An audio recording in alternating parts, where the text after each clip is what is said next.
अस्सलाम वालेकुम नाज़रीन। ड्रामा सीरियल महशर की आने वाली एपिसोड बहुत इंटरेस्टिंग होने जा रही है, क्योंकि आयमा की होने वाली उम्मीद उसे मिल पाएगी या उससे छिन जाएगी।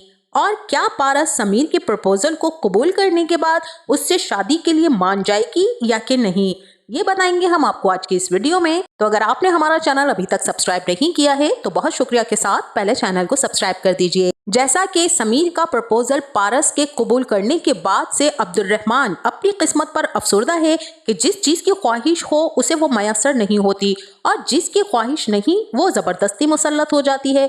अब्दुर्रहमान की इस बात का मतलब यहाँ साफ जाहिर है कि वो आयमा की बात कर रहा है। वहीं दूसरी तरफ मानी से बात करने के दौरान आयमा ने उसे ये बता दिया है कि इलेक्शन में जीतने के लिए चौधरियों की सपोर्ट बहुत जरूरी है और उसका हल सिर्फ यही है कि तुम फौजिया परवीन से शादी करो। और ये बात सुनने के बाद मानी का तो दिमाग ही आउट हो गया। मानी ने आयमा से कहा कि फौजिया परवीन के बारे में सारा गांव जानता है कि वो हर लड़के पर आशिक हो जाती है। हाँ आयमा, मैं तुम्हारे कहने पर राजी हो भी जाता, मगर फौजिया से हरगिज हरगिज नहीं। इसकी फितरत को जानते हुए मैं खुद को खाई में नहीं गिरा सकता। आयमा तो मानी की दोस्ती और मिसेस गिलानी की ख्वाहिश के दरमियान पिस कर रह गई। उधर दूसरी तरफ पारस भी अब्दुर्रहमान से कहती है कि अहमर को लगता है कि मैंने समीर का प्रपोजल एक्सेप्ट करने में जल्दबाजी की है और जब से मुझे ऐसा महसूस हो रहा है कि तुम्हें भी मेरी इस बात से कोई खफगी है। लेकिन अब्दुर्रहमान ने पारस से कह दिया है कि मैं तुम्हारे साथ हूँ। फिर भी पारस ये बताए बगैर ना रह सकी कि मुझे जब ये मालूम हुआ कि ये रिश्ता मेरे बाबा ने तय किया था और ये रिश्ता मुझे कबूल करना पड़ा, मुझे कुछ समझ ही नहीं आया। लेकिन अब्दुर्रहमान ने अच्छे दोस्तों की तरह पारस को खुश रहने की दुआ भी दी। अब वही मानी भी आयमा से खफा हो गया था कि आयमा ने मानी को शादी के लिए फोर्स भी किया तो किसके लिए। इसलिए आयमा माजरत करने के लिए आई और कहा कि मानी, वाकई फौजिया तुम्हें डिजर्व नहीं करती और अब खुदा के लिए मेरी तरह प्रेशर में आके शादी ना करना, वरना मेरी तरह कभी खुश ना रह सकोगे। शादी जब भी करो सोच समझ के दिल की खुशी के साथ करना। अब वहीं दूसरी तरफ पारस को अपने किए गए फैसले पर एहसास हो रहा है कि समीर का रिश्ता कबूल करके उससे गलती हो गई है, क्योंकि समीर एक बिजनेसमैन और खुद को एक्सपोज करने वाला शख्स है और वो पारस को अपनी मर्जी से चलाना चाहता है। पारस को अब्दुर्रहमान और अहमर के सामने जिस तरह समीर ने डिग्रेड किया, इसी वजह से पारस ने अपना सारा गुस्सा अब्दुर्रहमान पर निकाल दिया और वो भी नाराज होकर बाहर चला गया। अब पारस को अहमर ने बताया कि अब्दुर्रहमान ने तो तुम्हें प्रपोज करना चाहा था, इसलिए वो डायमंड की रिंग भी लाया था, मगर तुम्हें तो जल्दी इतनी थी कि समीर का रिश्ता कबूल कर बैठी। पारस ने जब अहमर से ये बात सुनी तो हैरान रह गई। अब पारस को एहसास हुआ कि उसने अब्दुर्रहमान के साथ अच्छा नहीं किया, इसीलिए उसे मनाने चली गई।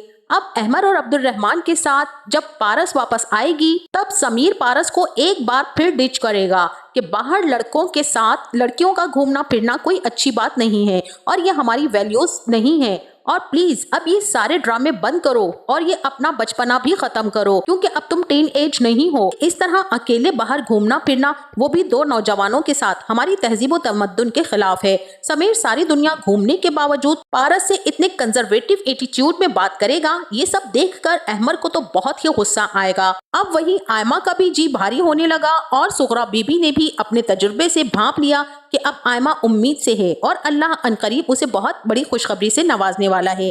इसीलिए नफीसा बेगम ने भी आयमा को हिदायत जारी कर दी कि बेटा अपना ख्याल रखा करो। मैं नहीं चाहती कि अब्दुर्रहमान इतनी बड़ी खुशखबरी सुनकर आए और तुम्हारा चेहरा इस तरह मुरझाया हुआ लगे।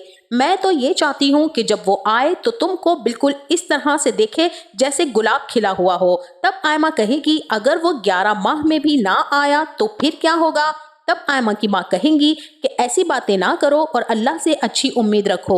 अब आयमा अब्दुर्रहमान को कॉल करेगी और बताएगी कि तुम तो चले गए अब्दुर्रहमान, लेकिन अल्लाह ने मुझे औलाद की खुशखबरी अता की है और मुझे उम्मीद से किया है। मैं प्रेग्नेंट हूँ। और ये बात सुनते ही अब्दुर्रहमान पर तो बिजली ही गिर जाएगी और वो हैरान परेशान हो जाएगा। तब आयमा पूछेगी कि तुम कब तक आओगे, अम्मी अब्बा को तुम्हारे आने का बहुत इंतजार है और तुमने 1 साल का वादा किया था कि इस अरसे में लौट आओगे। तब अब्दुर्रहमान कहेगा कि वादे अगर पूरे ना हो तो अपनी अहमियत खो देते हैं आयमा, और इस बार भी यही हुआ है कि अब मेरे वादे का वक्त भी गुजर चुका है और किए गए वादे की अहमियत भी नहीं रही। और फिर इसके बाद आयमा और नफीसा बेगम गिलानी हाउस मिलने के लिए जाएंगी। तब आयमा मानी को बताएगी कि अल्लाह ने मुझे उम्मीद से किया और मैं प्रेग्नेंट हो गई, मुझे पता ही नहीं चला, लेकिन जिस रूह ने आना था वो आने से पहले ही इस दुनिया से चली गई।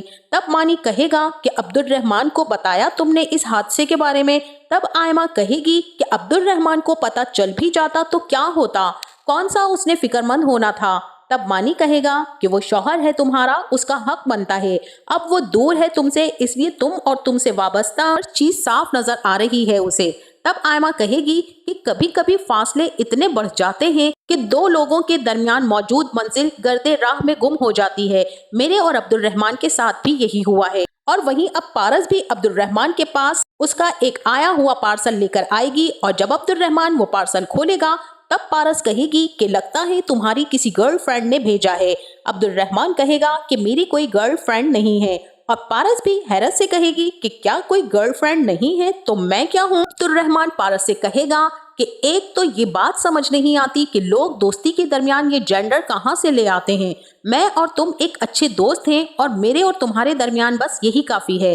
तब पारस कहेगी कि चलो मान लिया, अब ये बताओ कि इस पार्सल का क्या सीन है, किसने कहां से भेजा है ये। अब्दुर्रहमान ने भी जो कुर्ता पार्सल से निकाला तो हैरत ज़दा रह जाएगा कि वो कुर्ता आयमा ने खुद उसे अपने हाथ से कढ़ाई करके भेजा है, और उसके साथ ही एक तहरीर भी है जिसे अब्दुर्रहमान पारस के सामने नहीं खोलेगा। अब यहाँ पर मेरा अपना एक जाती ख्याल ये है कि पारस अब समीर की हकीकत जानने के बाद उसे साफ इनकार कर देगी और अब्दुर्रहमान की मोहब्बत पर यकीन करते हुए कदम आगे बढ़ाएगी। और वहीं अब आयमा अब्दुर्रहमान के इंतजार में दिन गिनते हुए और तारे गिनते हुए वक्त गुजारेगी। अब्दुर्रहमान तो ना आएगा, लेकिन मीर साहब की तबीयत काफी ज्यादा परेशान होगी और वो इस परेशानी में बीमार हो जाएंगे, और शायद यही वजह होगी कि मीर साहब की तबीयत का सुनकर अब्दुर्रहमान को लौटना पड़ेगा। आपका इस बारे में क्या ख्याल है, हमें अपनी कीमती राय से जरूर आगाह कीजिएगा। जाते जाते वीडियो को लाइक और चैनल को सब्सक्राइब करना ना भूलिएगा। अपना बहुत सारा ख्याल रखिएगा। मिलते हैं नेक्स्ट वीडियो में, तब तक के लिए अल्लाह हाफिज।